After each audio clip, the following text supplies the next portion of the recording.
All right, so the sick, the twisted, the mentally unstable anti-Trump media again working itself into a new manufactured frenzy. Now, we have been explaining how the biased press operates in this country for a while. Here's how it works. They rush from one fabricated meltdown to another, and in the process, these brain-dead so-called journalists, they bounce around the same talking points in their little fake news bubble echo chamber. And it becomes a competition to see, well, who can say the most outlandish, the most offensive, the most completely false thing about President Trump. It's like they're hypnotized, lobotomized robots. They're kind of programmed every day. Wake up, hate Trump. It's really pathetic, and it's sad, and it's predictable, and they are not serving you, the American people. Now, members of the media, sadly, they're sheep, they're closed-minded. They have actually convinced themselves, this is the psychotic part, through their own conspiracy theories, that President Trump is, he's suffering from dementia. He has early onset Alzheimer's. He's deranged. Now, the newest fake news fixation is all about the president's health. You think he'd be happy? Now, naturally, after the president's doctor told them that he was in excellent, I repeat, excellent physical condition, and this shocked him, could easily serve for 2 full terms, the media could not believe it. It goes against everything they have all been telling themselves, hour after hour, day after day, week after week, month after month. The press, they can't stand the fact that the president scored a perfect 30 for 30 on a cognitive exam. And my guess is most of the people in the media world would probably fail that test if they took it themselves. I'd love to test them.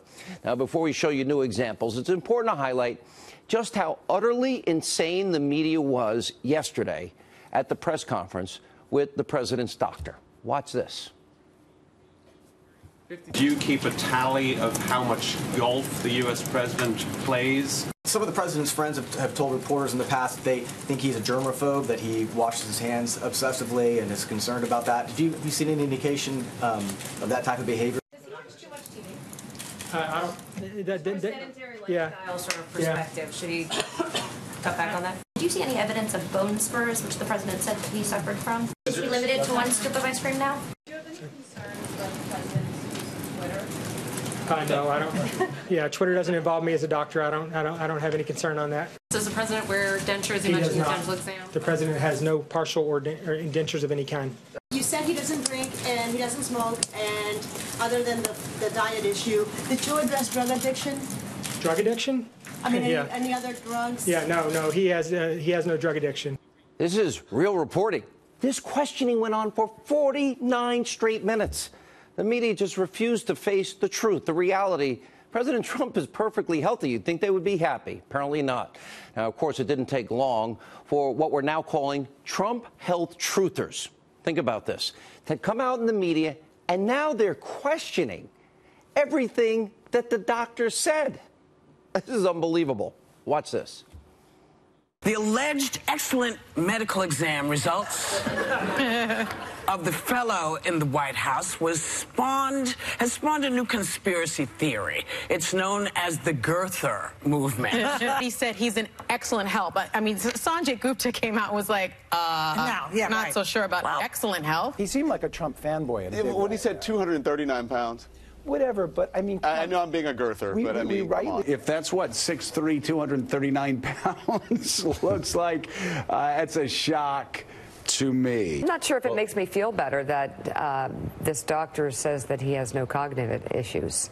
Makes me feel worse and more worried for the country. The White House press corps seemed stunned that the president, who cannot button the button on his suit coat, isn't much heavier. The Montreal Cognitive Assessment is actually a fairly low-level test. It is unbelievably good at predicting dementia or pre-dementia. That doesn't say that he's not morally or even mentally unfit to be president. It just says that he doesn't have pre-dementia. Yeah, we're going to really listen to Dr. Joe, Liberal Joe, and Dr. Mika. And by the way, CNN, they took things even further with this morbid and sad prediction. This is nuts about President Trump. Take a look. This coronary calcium score is a score that a lot of cardiologists use to try and be predictive and be proactive. And if the number gets up over 100, that is concerning to a lot of doctors. It's concerning because you can start to say, well, if you do nothing different, if things don't change, you can start to predict the likelihood of having some sort of heart event, cardiac event, a heart attack or something like that within a certain number of years. So the president has heart disease. Those numbers qualify him for having heart disease, and it clearly needs a plan to try and prevent some sort of heart problem down the road. Really? He's never examined the president. Now, we know that fake news, CNN, I have a new name in a second, and we know they hate the president, but really, they're going to predict a guy that's never examined the president that he's going to have a heart attack?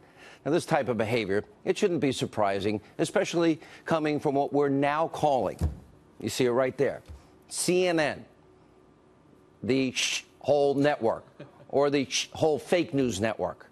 It fits. CNN somehow managed to say that word hundreds of times in 1 week alone.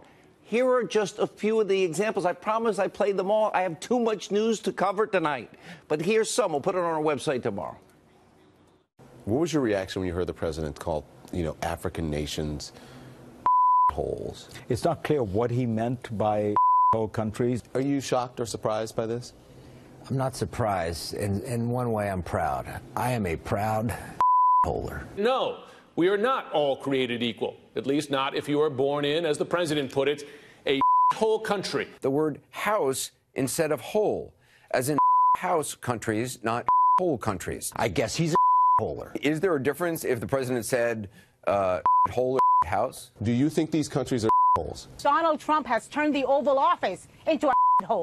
Holers built this country 110 years ago. In addition to the president's comments yesterday, a few more. Whole countries. Whole. Whole. Whole country. Rich, do you have any example of any whole country that the president referred to that is predominantly Caucasian? Holers. Holes. Holers. I work for holers. Hole. I'm proud to be a holer. I never in a million years thought I would be saying hole on television. Congratulations, CNN. You've done more than enough to earn your new nickname, the whole network, fake news network. Keep up the good work. Now, you would think that CNN, after hearing this over and over and over again from the American people, what I'm about to play, maybe they would listen and say, wow, maybe we're not doing something right here. Take a look.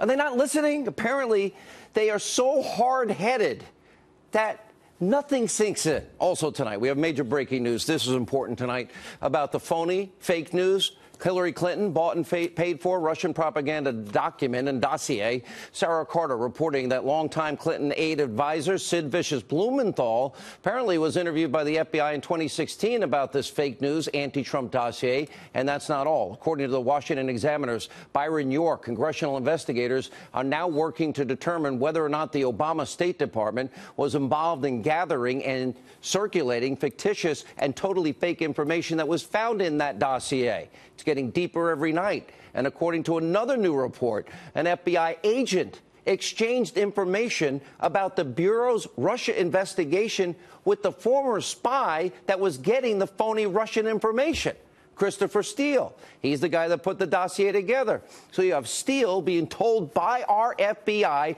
about their Russia investigation. At the same time, Steele is getting paid by Hillary Clinton to dig up phony Russian propaganda source dirt on Donald Trump.